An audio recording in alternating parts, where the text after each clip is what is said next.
Good morning. Yeah, it is good morning to you, Rajshekhar. It is Uh, morning here as well. I think it's past morning for you, but then we'll keep my time and we'll say good morning. thank you for joining us on a Sunday morning, especially when there's so much work going on at your place. Thank you for taking the time and going through the trouble for making yourself available for the next hour or so. It's a pleasure. It's a pleasure, and thank you very much for having me. I'm really excited because it's my first podcast. So I've seen other people doing podcasts, and I always had this wonderment, how it would be, and now you've fulfilled that one wish that I had. So I have to thank you for it. Oh man, okay, you put the pressure back on me. I thought you should be under pressure. All right. So I'm just going looking at your LinkedIn and it's manager shipping and commercial. So how do you explain your job to him? Well, that's a very interesting question. So it's actually, I think I would explain my job profile similar to what I explain to any layman. Layman is, I would say, someone not from the shipping industry. I always try to, equate things with what people can more easily relate. So I pretty much, tell them that I hire ships out. So I'm a chartering manager, so I hire ships out. To give an easy explanation, I think the easiest one is whether you take a taxi or a car you take a rent a car for yourself, which I equate as a time charter, or you go hire a taxi, which is a voyage charter. So I just tell them that I am the guy sitting at the Uber office whom you contact when you want to move yourself around. So instead of yourself, you are moving cargo. So I'm the guy at the Uber office, and my captain is the Uber driver. Oh, okay, That's okay. the easiest thing, because that's what freight is. The freight is, you freight or hire in a time charter. Basically, what a chartering person does is he's providing transportation for cargoes to be moved from one place to the other. I I couldn't think of an easier way to explain it so that it makes sense to somebody who is, trying to grapple on what chartering is all about. It Yeah, sounds very especially I think the Uber example is bang on. yes, exactly. So it's easy Okay. for them to, at least start at a baseline. And how many years were you there out at the sea? I was there for 8 years. 8 years, okay. And A very long period as compared to a lot of other people because as you know, I quit as a second officer. I had correct. completed my time for a chief mate, but I didn't want to go on in this career. So I thought might as well not waste any more time pursuing education that is related to a career that I don't want to continue in. You mentioned earlier on in the conversation that there was a furor when you said that you don't want to do medical, but maybe you're not. You knew you did not what you did not want to do. How sure or certain were you when you were quitting sailing that, okay, at that point in time, were you clear that you don't want to do sailing, or were you clear that you want to do maybe XYZ, whatever else you did right after sailing? I was 25 going on to be 26. So the good, like I said, 8 years have passed, you know. So there's a lot of experience that has been garnered. You've seen a lot more and you've aged and matured, hopefully, much more. So I'm getting a thought, I want to phrase it correctly. Going back to the time when I decided I do not want to be a doctor, while there was excessive pressure from my family, I decided to stand my ground and not go on to do what I don't want to do, which is a very difficult thing for an 18-year-old to do. All of us know that, when we are 18, it's difficult to, say no to your parents Hmm, hmm, hmm. because they are the driving force for you. You're Correct. completely dependent on them.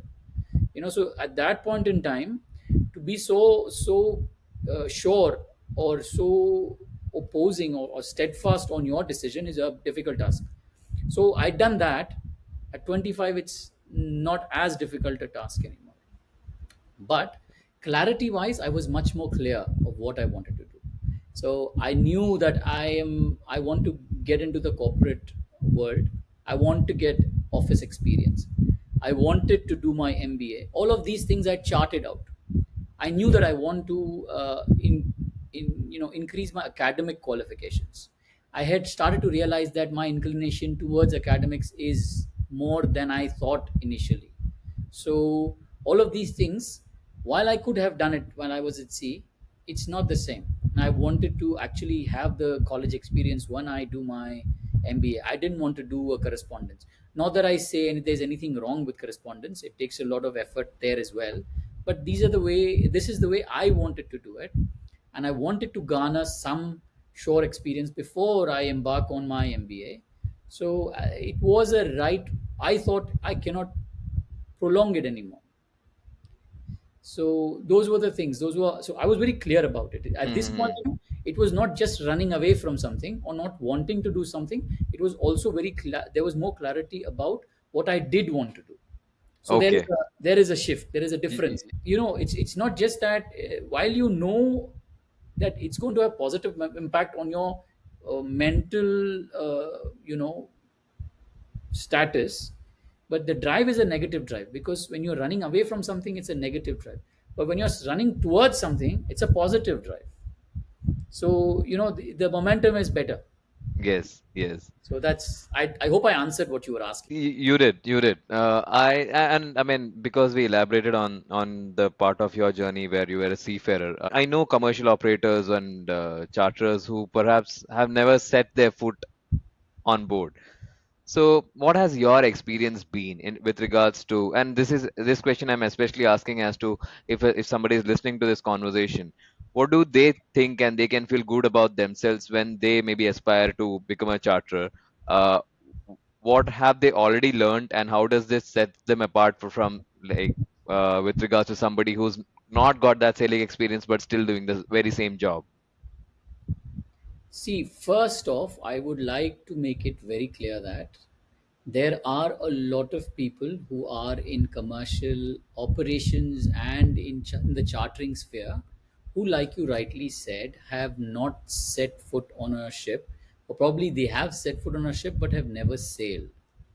I do not want to take away anything from their competencies and their capabilities, because I myself have worked with and beside a lot of people while I was doing operations. And in chartering, of course, almost everybody, very rare few are actually coming from a seafarer background, because the chartering function, most companies do not feel that a chartering person needs to have operational background.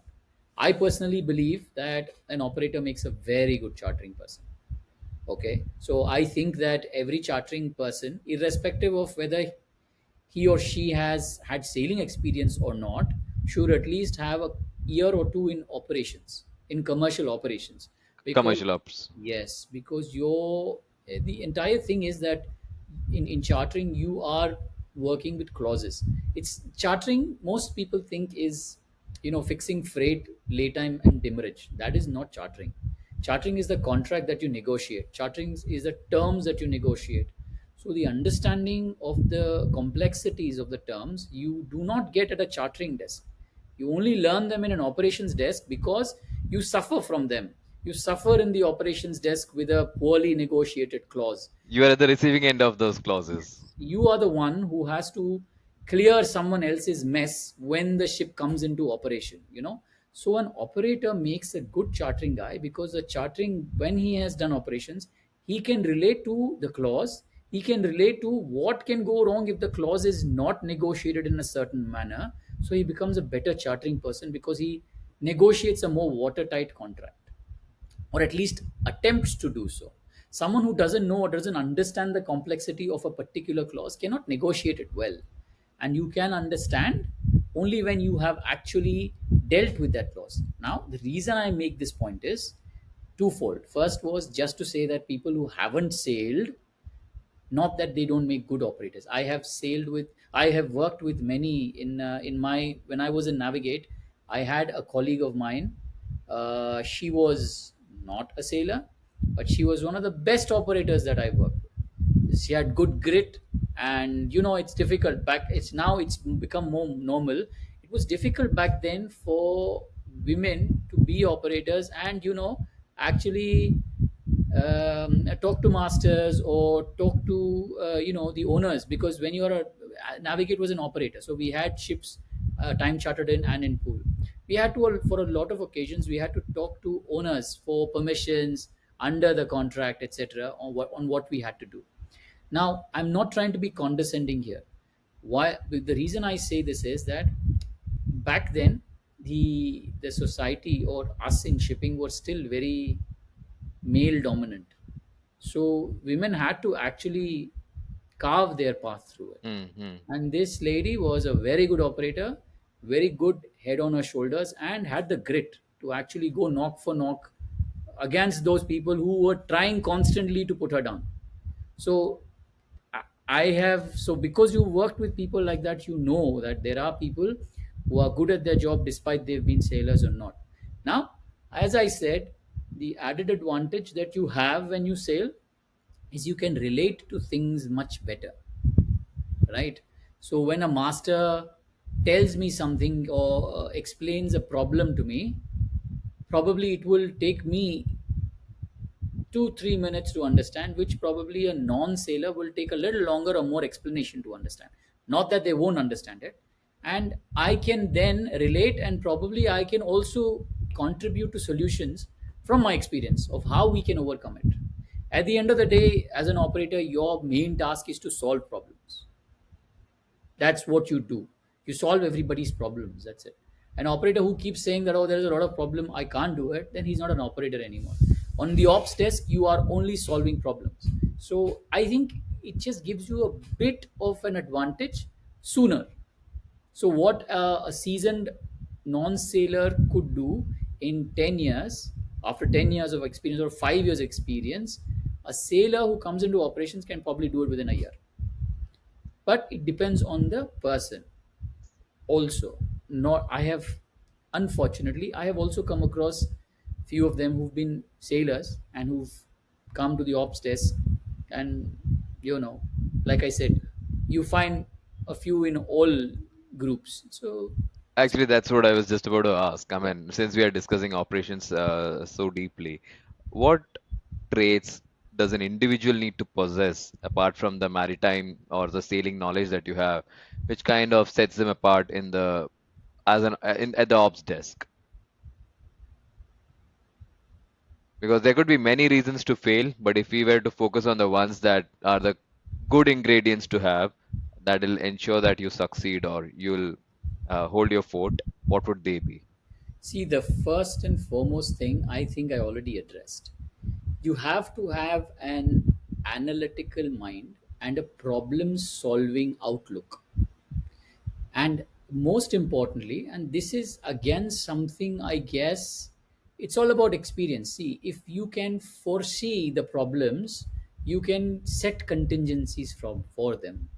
What is experience? Experience is someone who's hit a problem, failed, and then he's learned from that failure, and now the next time he has a solution to that problem. That is Correct. experience, right? Hmm, hmm, hmm. So that is the most important thing for an operator. How well he can foresee a problem and put set in contingencies for it.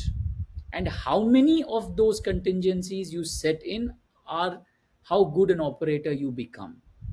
So if you cannot see ahead, there are 20 problems that could possibly occur.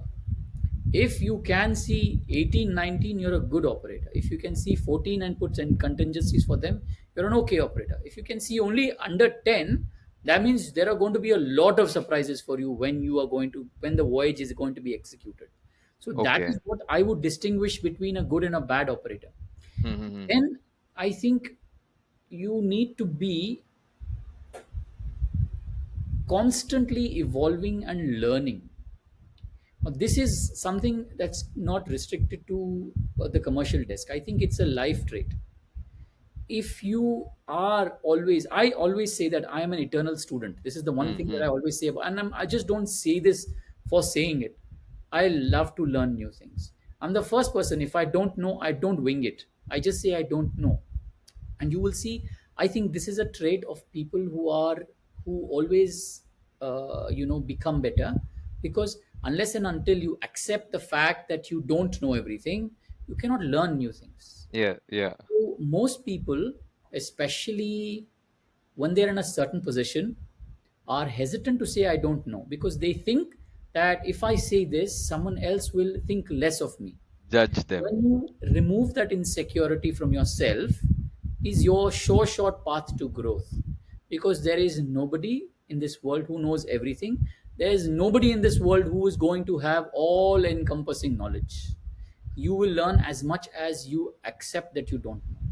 Hmm. I Hmm. think that is something, that's another trait that you need. You have to be thirsty for knowledge. You have to be always the first one to say, look, I don't know what you're talking about, please explain more, because now I don't know, tomorrow I will. That's true. And then I guess perseverance. There's no other substitute for perseverance. I think you have to toil it. It has to be, and that comes to some people naturally. To some people, they need to put in an effort. So for the people who persevere naturally, it's a very good boon. For me, I toil. I love to do it. The Hmm. shram. You understand the Hindi word shram, na? I Yes. like it. I like it. I don't need to be coaxed or forced to do something. I am a guy who doesn't like idling around. I don't like monotony. So for me, I need to keep myself engaged. So for me, it becomes natural. For if it is not a natural trait, it's something that you should inculcate. And a trait is something, that's why they call it a trait. You can adopt it and make it yours. You do something 1,000 times, it's yours. So if you are Right. not naturally inclined to it, get into the habit of it. So identifying what you want, what you like, and then adopting it into yourself is a very good thing. I always do this. So you meet people sometimes in life, Hmm. you just, it's got nothing to do professionally. Hmm. Sometimes you meet people and you see something, some particular trait of that person that you like, and I say, I like that trait. I am like this. If I like a trait in somebody, I will make an effort to inculcate that trait. If I like the way somebody dresses, then I will see, okay, I like the way the guy dresses. I'll find out about things, and then I will incorporate that. If I like the way a guy speaks, or like the way a guy has a certain perspective on something, then if it is differing from what I think, then I would like to know more about what his perspective is. Maybe his is wrong, mine is still right, but I now Hmm. need to be sure who is correct or wrong. I don't want to go in with a preconceived notion of I'm right, he is wrong. If you're not open like that, you don't learn again. Actually, on the learning front, I do have a couple of more questions, and especially with regards to the seafarers. Do you think, I mean, it's possible for seafarers to kind of uh, gain first-hand experience through, say, internships or short projects or some way? And this question is predominantly for the operations part of it, commercial ops. I will come to the chartering part of it as well. And the second level of this question is, what are the best ways to kind of develop a practical understanding before they quit sailing and head into the commercial ops direction? See, practical understanding is a little bit of a difficult bit there. You can acquire knowledge though. Like I said, there are courses like the ICS has a very elaborate course where the I don't know what do they call it, the diploma, not the diploma, um, when you go in for the membership itself. Hmm. So you need to clear like 4 to 5 papers, you know Okay. and it's a very good course, you know so Do you know ballpark how much do they cost? I don't want to say a wrong number, but I think each paper costs like 700, 800 dirhams. Okay. I guess, I'm not sure again. So if you're And going to, India would have a different rate. yeah, I guess so. I think Okay. that's all of this information is there on the ICS website. Okay. But I think ICS is a good course if you do it the right way.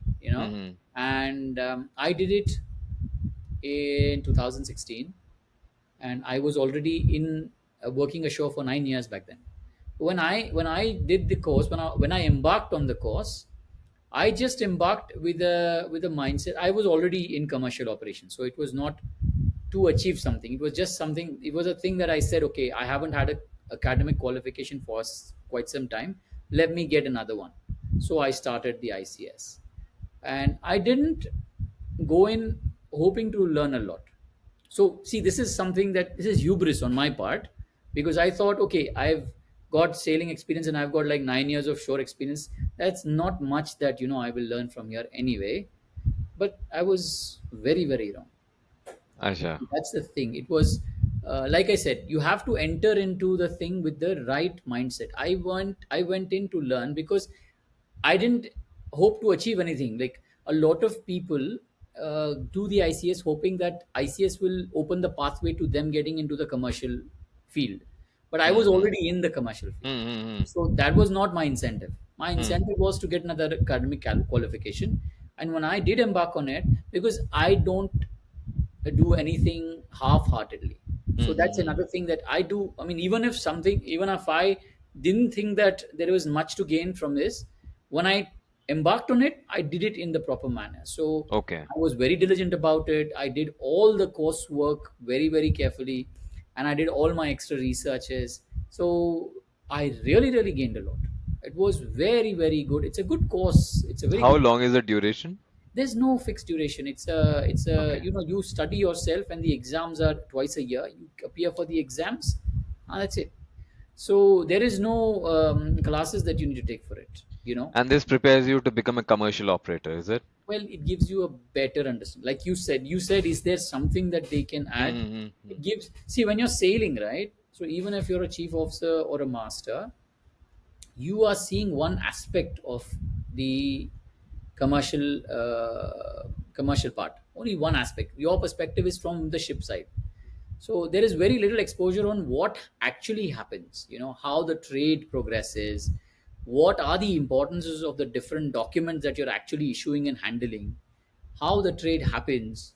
So all of this is more explained with more a little bit more elaborately there, so you can connect the dots. Okay. Okay. You want a transition, you need to go from where you are to Hmm. where that Hmm. is. Hmm. So Hmm. you Hmm. cannot try to understand another thing unless you can like draw a line to, like we said, the Uber example, or the rent a car example. Now I give that so that they can connect what I do as a chartering professional to something that they already know. Ah, So correct. they have one perspective of the knowledge. They need to connect it to everything else. So you need to gradually move there. So this course is what gets you there. It will give you more understanding of the entire process. So when you actually come into the process, you're a little bit more prepared, better prepared for it. Do you think there are such courses for the chartering also? Because I understand this question is predominantly for the commercial ops, but if we were to flip it and, I mean, if I were to ask you, what would be a good courses or experience for chartering, what would that be? I think there are, but again, in ICS itself, there are a lot of things, a lot of aspects of chartering that are included. So like in tank, there is a book called Tanker Chartering. There is one subject called Tanker Chartering. There is a Okay. subject called Tribal Chartering. That is entirely commercial oriented. So in that, it actually tells you what tanker chartering is. So you will also obviously there are aspects of operations in it, because there's a lot of documentation, etc., that goes there. But that actually tells you how this is what I said, how the trade happens, how how the chartering process, where it starts. So in the tanker chartering, they literally start with oil refining and how the tanker chartering business started. They Oh, start from wow. there. So the book is quite interesting. It's a good read, as even as a book it's a good read, very Okay. interesting. So the subject itself is what you want to know. That's the book. Apart from that, are there courses separately? I'm pretty sure there are. I personally do not know of. I mean, I can't tell you which Mm-hmm. course right now or where it's being held, but I'm pretty sure there are people holding such courses. Okay. Okay. For All someone right. who wants to prepare themselves, the tanker chartering or the tribal chartering books for in ICS, the subjects itself, it's one paper. That's one paper that you, and it gives you quite a decent idea of what is entailed in the chartering process. Okay. Okay. Uh, how is say commercial operations and chartering? how's the market like in India, and say you're based out of Dubai, or even if we are to speak globally, how is the Indian market different to I mean, how from a global, like, a Singapore or a London, and what can a person who wants to say work in India, because a lot of seafarers quit sailing to work in India, what can they hope to get to or aspire to achieve in that realm? See, to be very honest, I don't think I will be qualified enough to tell you how the market scenario in India is, because I have never worked in India. Okay. I started my short job here. I have been in Dubai all along. Well, in India, I would say that it's a little bit more difficult to land commercial jobs in India, because that there are not too many firms, and the market is not as dynamic as Dubai is at the moment. Dubai was not like this about 7 to 8 years ago. Singapore was the hub. Singapore, London, Geneva, these were the places to be in if you want to be in commercial shipping. While there was there were companies here, there were people in commercial shipping here. We were never a hub. Now Dubai has become a hub for Mm-hmm. shipping over the last, why it is cyclical scenario, Yeah, how yeah. things have changed. But in the 5 to 6 years, Dubai has changed largely. For India, yes, even now there are quite a lot of broking shops there. I think for the dry bulk market, India is still very, very robust. Quite a few people can get jobs if they want to in the dry bulk markets. Tankers, there are brokers and companies. There are, there are oil majors there. Not, I wouldn't say they are big majors, but Reliance, Adani, Nayara, all of these guys. But I don't know how much of induction they have annually, if at all. And there are a lot of big and small broking shops in India. Again, while they are there, I don't think the market is as dynamic as it is in Singapore or Dubai now. So if you want to do it, you can start in India. You probably get into a smaller shop, you learn the ropes, and then you move on, you transition. Mm-hmm. Okay. So it's not an easy task, to also see what you want to do and how to go about it. So very recently, there was a gentleman who is currently sailing as a captain, and he got in touch with me, and he said that I want to transition. So he wants to come into the commercial shipping. So everybody who wants to come ashore wants to do commercial. In shipping, in ashore there are so many more jobs that are there. But I think commercial is the sexy in thing that everyone wants to get into. There are only so many jobs. How many people can get it? That's also there. So he again wanted to come into commercial shipping, and then so while I was talking to him, I was trying. See, these are the things that so I think you have seen it or not. I had put in an article on LinkedIn about seafarers transitioning. Yes, yes, those 6 or 7 points. I was about to come to that. Yes, so Uh, this is something that I thought that I should put out, because these were the same conversations I was having with people over and over again. Every time I spoke to a new person who wanted to, come into commercial or come ashore, they had these set of questions, they had these set of fears, and the same apprehensions. So I thought, okay, let me put it in a more focused manner, not too long, not too short, but get a few key points. So I thought myself, what are the key points that a person encounters when they want to do this change, for myself as well, myself included. So that's why I put that there, so that you can prepare yourself. Any endeavor is uh, easier to embark on when you are better prepared. When you go unprepared, there are a lot of surprises. When you go prepared, there still be surprises, but most of them, like I said, it's just about foresight.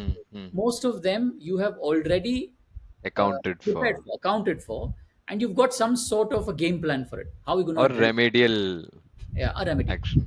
So a thing that really surprises you, puts you off balance. Hmm. So Hmm. when it puts you off balance, what happens is you can gain your composure quickly. Sometimes you may not be able to, but then that sets you back a little bit, dents your confidence a little bit.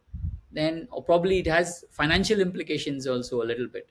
So then it depends on the kind of person, if he's actually able to overcome all of those issues and then come back and fight another day. So, as many things that you can think of and prepare for, the setbacks will be smaller, even if they are there. They will be. They'll be smaller. It's easier for you to, encounter and overcome. Mm-hmm. You mentioned about the LinkedIn post and the points that you had delineated for what sort of a mindset a seafarer should put on when trying to ask that. I mean, that question comes, shall I leave? Is this the right time? Those insecurities that are there, what will I do after I leave? So I would rather the folks out there hear from the horse's mouth. Right, like I said, the post itself was a brainchild after I had spoken to quite a few people.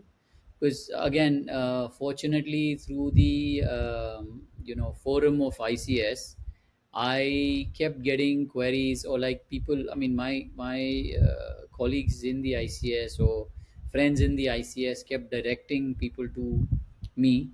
Probably they were getting questions from a few guys who wanted to know how the transition process is. So since I have actually gone through the transition, they felt that I could in some way help these people.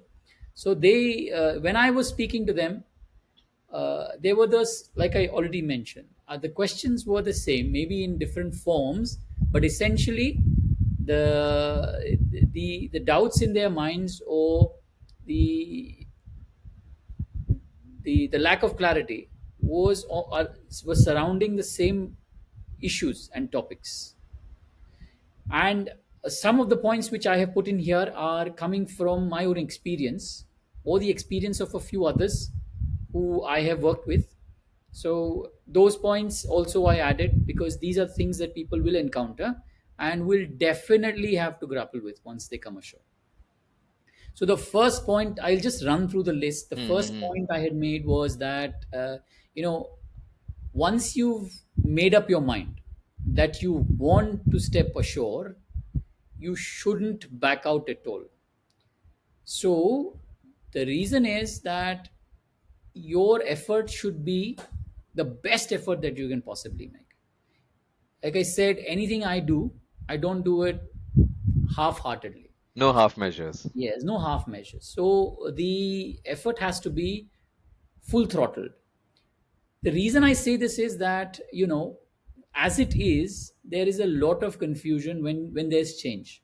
So you need to manage change in several things. So the life at sea, while it is tedious, it is there is what they say, a monotony to it, to a A certain extent. structure to it, a repetitiveness to it. Yes, so there is a tendency for the people, especially in higher ranks. Once you become a master, there's a tendency for you to set into a comfort zone there. So once that happens, for you to now make a change, because see, no one's forcing you to do it. You want to do it. You want the change.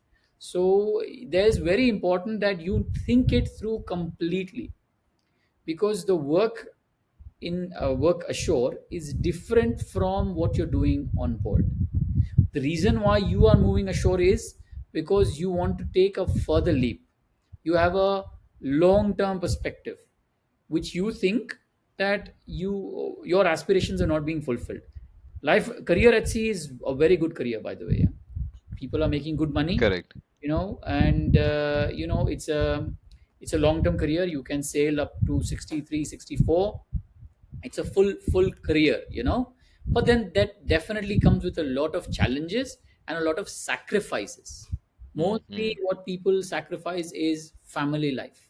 Mm. Your children grow up without you being there. You miss, like, a substantial portion of their lives, which when you grow up you think that they were something that I should have been a part of.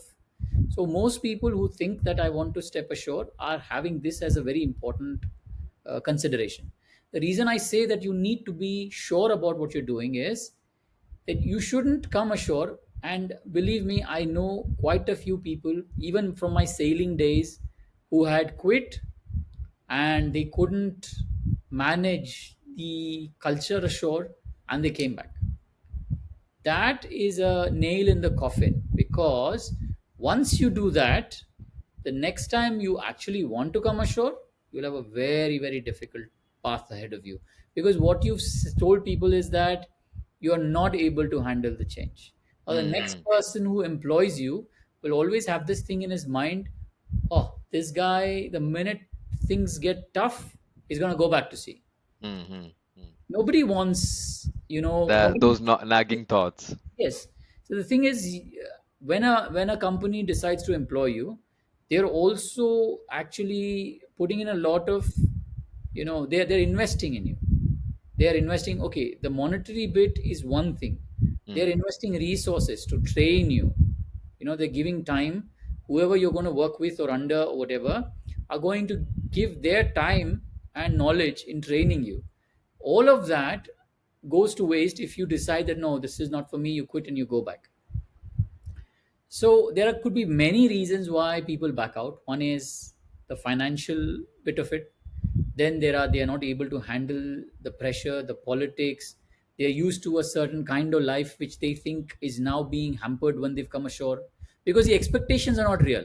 Mm-hmm. That's the expectation management is the entire thing here. If you have false expectations, then you are bound to fail.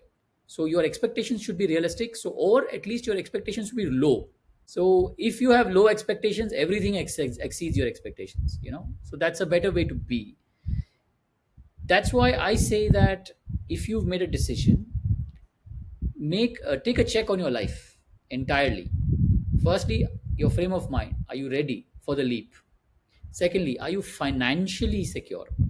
Because while all of us say, okay, money is not the primary thing, it means a lot. We have families, Mm-hmm. they are dependent on us, we have commitments. So Mm. see whether you are placed okay, because normally if you're quitting as a master, the first job that you get, the salary would be a fraction of what you were getting. Mm. Any fraction, but it'll be a fraction.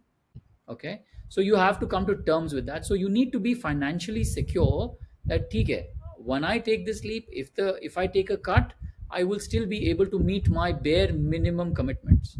So you need to set everything in place for that to happen. Otherwise, like I said, every hindrance that you hit will actually set you back a bit, and how much it sets you back is how unprepared you were. If you're more Okay. unprepared, it sets you back more. So it's more difficult to get up on your feet again and move forward. So that was the first one point. You have to be 100% sure, 120% if that is a thing, but you have to be absolutely sure that you want to go ahead, and then there's no backing out. There was an old thing. Of course, I never did this, but and I don't know if anyone actually did it. But people used to say when I was sailing, ki when that particular person decided to step ashore, he burnt his CDC, C yeah, tore his CDC, CDC, COC, yeah. and he tore his COC and all of that thing. A bit of a drastic step. I've framed my COC now that it's expired, but I have framed it and kept it. I haven't torn it. But you don't need to physically tear it, but tear it in your mind at least. Mm-hmm. I'm going to go ahead, because in your mind it should be that you're not proving anything to anyone else. You're proving it to yourself. So you have to be, with that mindset that I have decided to do this. So I'm going to put in the best effort. Things are going to be difficult, but I have come this far. I can go ahead as well. Go That's the into it head first, yes, without a plan B. yes, without a plan B. That's important, because what happens is if you have a plan B, 99% you're going to go for the plan B. So you might as well stick to the plan B now than waste your time coming here. It's a very, very counterintuitive kind of a thing, but it's true. It's Mm-hmm. true. It is definitely true, because it propels you to move forward. You Okay. can't latch onto a world you know when you're moving to a world that you don't know. Yes, because when things get difficult, the tendency is to go back there. Huh, huh. So you should try your best to close the pathway, either mentally or physically. If you think you're mentally, I don't want to use the word weak, but if you think you're mentally not strong enough, then you should then, like, possibly physically do things that will Prevent prevent you you. from going back. So that's the one thing. The second thing Okay. is, like I said, the thing is that, the very important point I said was about the money. The money will be, at least when you begin, the money will be a fraction of what you were used to earning on board. But you have to prepare your mind for that.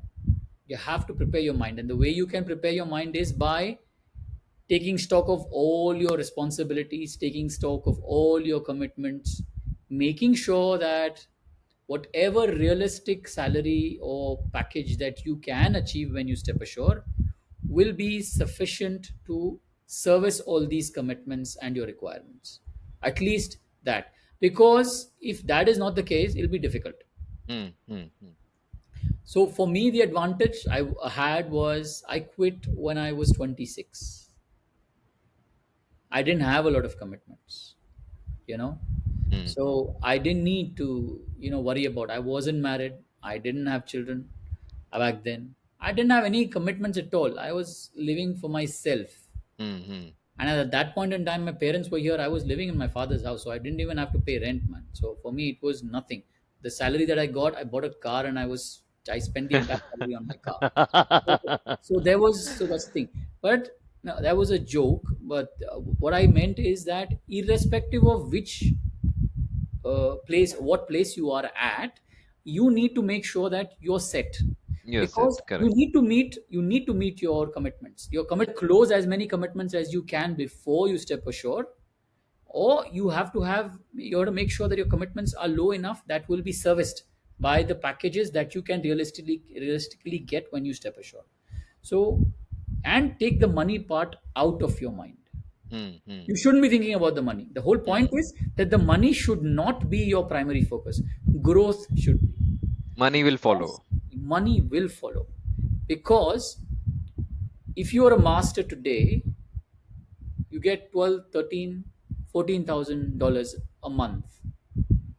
10 years from now, that $14,000 could become $16,000. Hmm. It's Hmm. not going to become $35,000. Hmm. Hmm. Hmm. 100%. Hmm. It's not going to become $35,000. But if you come ashore, that is a realistic possibility for you. In I'm 10 not years, your saying salary would easily double. exactly.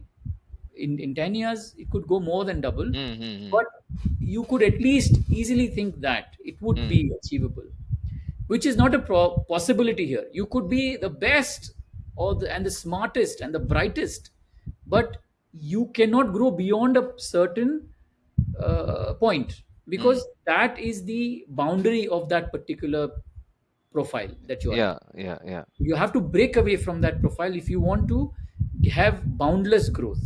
So the Hmm. boundless growth is not there. Your growth is bounded there. That's the people who have that mindset are the ones who want to go ashore, because who think that they have not fulfilled their potential in the task that they're doing. Again, there's nothing wrong with staying there. Hmm. Hmm. There Hmm. are a lot of people who choose to stay. We need seafarers. Some people are very good masters and they know that this is the best I can do, and this is all I want to do. I'm happy with it. I know I'm not going to double my salary, but I'm happy. Fair enough. That's what they do. But the ones who want to do more, then they have to take this step. So they have to look at the growth, and the growth is professional growth, personal growth. Like I said, that's the most important thing. Just move where you want to go. So if you're heading towards it, doesn't the path really does not matter. But you should be that 5 years ago I was farther away. Now I'm closer. I may not have achieved it. I may not achieve it in the next 5 years, but I'm definitely going to get closer in the next 5 years. That's the way the goal has to be. So, I mean, speaking about goals and even quantifying is something we used a couple of minutes back. What are the metrics on which your performance in the chartering role is measured? Money. Break it down a little. See, the word commercial itself is commerce, right? Hmm. Hmm. Everything that you do, the metrics is money.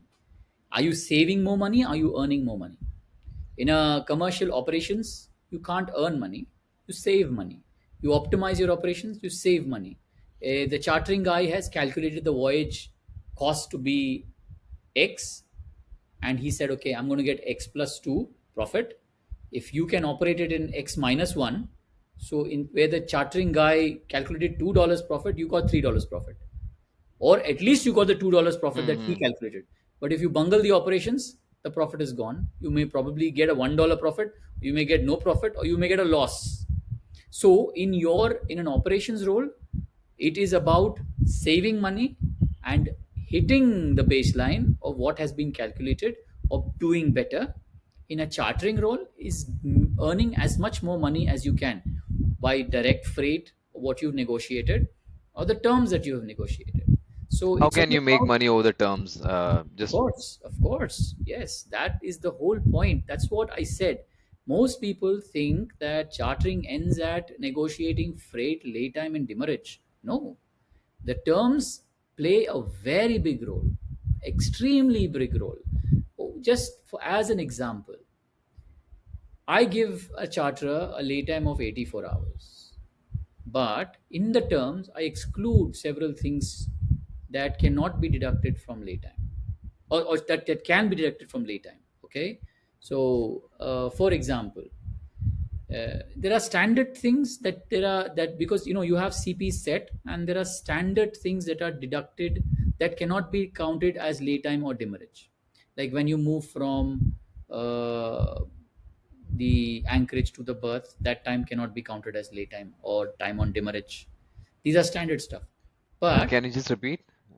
so in a charter party, Uh, normally, so when a ship comes to port, uh, she could either directly go to berth, or okay. most occasions when the berth is You will occupied, anchor.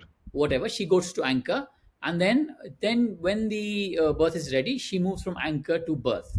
So in all standard charter parties, the time from where she moves from anchor to berth is not lay time, not counted as lay time or time on demurrage. It is owner's time. That is called Okay. inward passage, standard owner's time. Now that is something that the charter anyway gets. Mm-hmm. But if I can, deduct as many things or add as many things more as lay time, that means I can take away from his time that I've given him. And so that's where the terms come in. Now I'm trying to think of an example. uh, okay, usually what happens is that lay time in a tanker charter party ends when you are loading or discharging. The lay time standard, as a standard in most CPs, ends when the hoses are disconnected. Okay. Okay, now that's where lay time ends. But if I have not thought it through, and I say, okay, fine, I leave it. In my terms, I have put no other provisions so that lay time can start again. There could be a possibility that the discharge is finished, the hoses have been disconnected, but because of the charterer and the receiver, they have some tussle or they have some delays in their documentation, because of which the vessel cannot sail. This is a Okay. standard thing Mm. which is addressed in it's not addressed in the CP, but in most recaps, most owners will put it. You give time to the charterer, say that, okay, after hoses disconnection, I will give you 2 hours or 3 hours. Within those 2 or 3 hours, if you finish your documentation, no more lay time counting, no more demurrage time counting. But in those 3 hours, if your two or three, whatever you've given, if your documentation has not completed and docs are not on board, time starts again. Okay. This is something that you put in. Somebody who doesn't think of it, he will, now the charter may take 7, 8, 10 hours. It happens. 10 Mm-hmm. hours up for documentation and docs are not on board. But Mm-hmm. if you had not put this clause in, your time stopped at hose disconnected. Now it's on your time, not because of your fault. It's his problem, but you are now, because if you bill it to him, he says, basis what? The time stops at hose disconnection. But if you Mm-hmm. put this clause in saying, okay, I give you two free hours after hose disconnection, but if you have not finished documentation and the docs are not on board, time starts to count again. So that's the thing where you see you're at a 35, $40,000 demurrage. Mm. That's about $1,400 an hour, 13, Mm. $1,400 an hour. So if you get delayed by 6 hours, that means, it's what, Six 14, into nine, 10,000 odd dollars. $10,000 is money, man. So that's more. Sometimes $10,000 is what you would so there are operators. There are operators in mostly in dry bulk tankers. There are lesser operators. Operators are those entities who don't own ships.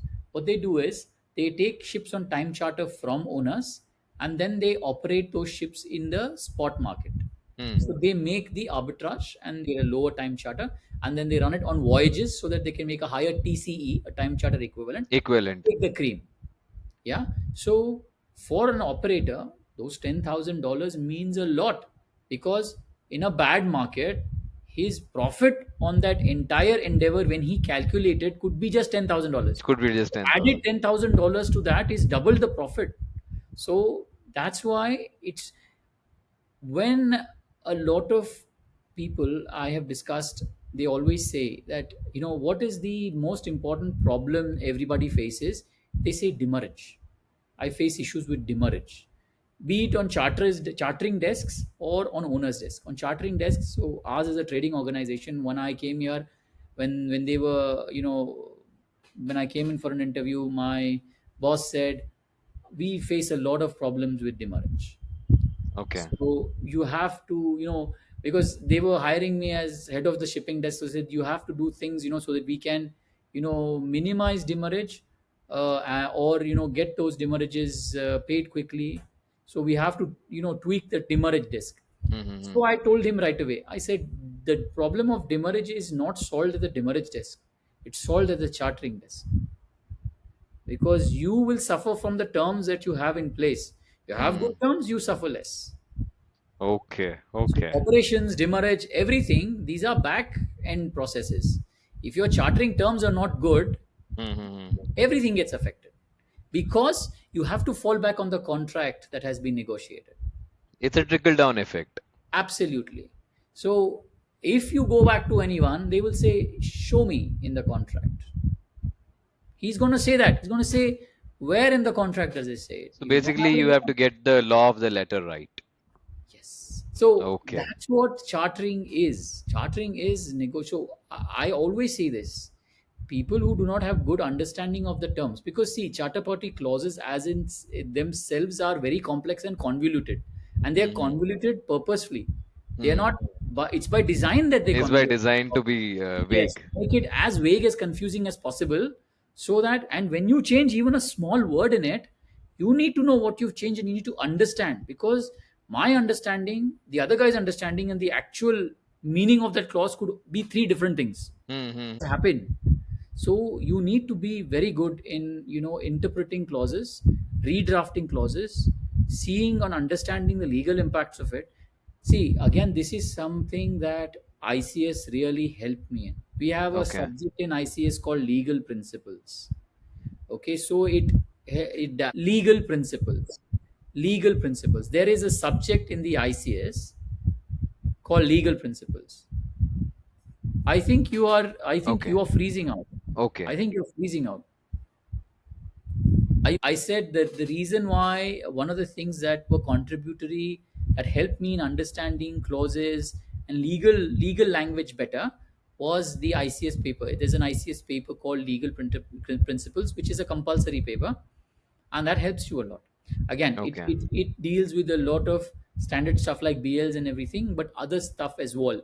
It will, it has case law, and it actually goes in depth as to what sort of judgment was given in a particular case.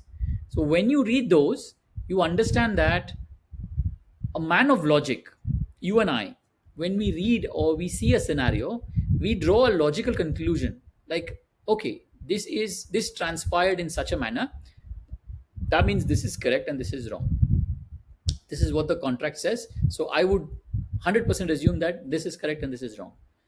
But Okay. when it goes to the legal people, when it goes to the lawyers, the Mm-hmm. way they see it and the way Mm. they dissect Mm. is completely different from how we Okay. see things. So Okay. something, and it has happened to me on many occasions. Mm-hmm. Something where I thought that the merits of my case were completely strong, they just rip it all apart in front of you. And 30 minutes after that, you realize that your understanding was completely wrong and your position was absolutely not concrete. So that's what the legality, the legal loophole, or the legal language is drafted such to always give, the possibility of various scenarios. Glad I asked that question, but because that kind of gave a very in-depth window. Thanks for delving into so much depth, especially around the transition phase. When as I mean that's quite important to especially the audience of this conversation, as to how that should happen. I mean, what are the sets questions you should ask yourself, what you should be prepared for, and generally giving a mental framework around it.